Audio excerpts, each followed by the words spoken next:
أكان الله ليعذبهم وأنت فيهم. Mau nanya, gimana caranya agar kita terhindar dari azab Allah? Oke. Maksudnya supaya Allah tidak menurunkan azab ya, maksudnya gitu ya? Ya. Oke. Bismillahirrahmanirrahim. Musibah itu sebenarnya kan Dek,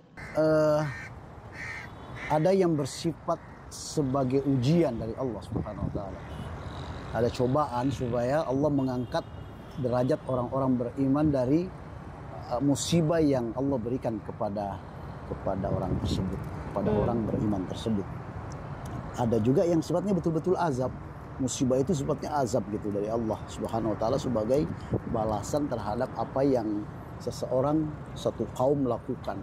Banyak sekali kaum-kaum yang terdahulu Allah Subhanahu wa taala binasakan karena perilaku mereka. Sayyidina Umar radhiyallahu taala anhu, Al-Faruq, malum ya. Beliau mengatakan bahwa laqad kana fil ardi amanani min azabillah. Ada dua proteksi yang menjadikan kita aman. Ada dua, kata Sayyidina Umar. Rafa'ul awwal wa baqiyas tsani. Allah sudah mengangkat yang satu dan kemudian menyisihkan yang satu, yang lainnya. Sayyidina Umar berkata seperti itu. Allah mengangkat proteksi itu karena memang sudah waktunya harus diangkat, seperti itu. Yang pertama adalah Sayyidina Rasulullah sallallahu alaihi wasallam. Dengan wafatnya Sayyidina Rasulullah sallallahu alaihi wasallam, itu secara otomatis Allah mengangkat protektor, main protektor itu deh.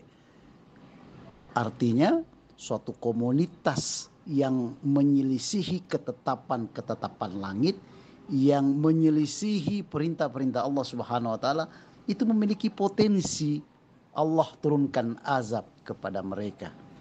Ketika Sayyidina Rasulullah SAW, Allah tidak akan pernah turunkan azab ketika Sayyidina Rasulullah SAW berada di antara kaum tersebut. Wa makana Allahu liyu'adzibahum wa anta fihim. Dan tiadalah Allah akan menyiksa kalian, menyiksa satu kaum sementara engkau Muhammad berada di antara kaum tersebut. Itu yang pertama. Ini sudah selesai, lewat.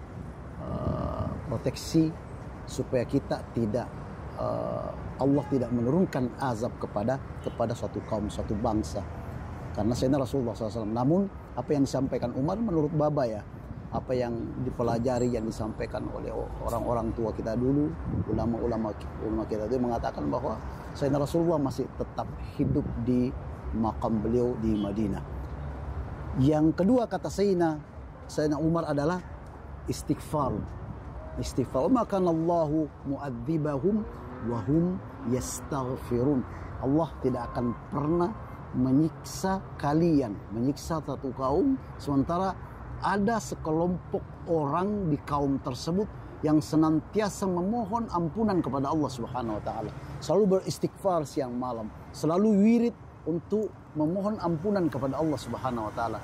Tidak akan pernah Allah turunkan azab pada suatu komunitas selama ada orang yang berada dalam komunitas tersebut memohon ampunan kepada Allah Subhanahu wa taala. Astagfirullahaladzim. Paling tidak, kata Sayyidina Rasulullah, jangan pernah tinggalkan 70 kali istighfar selama sehari.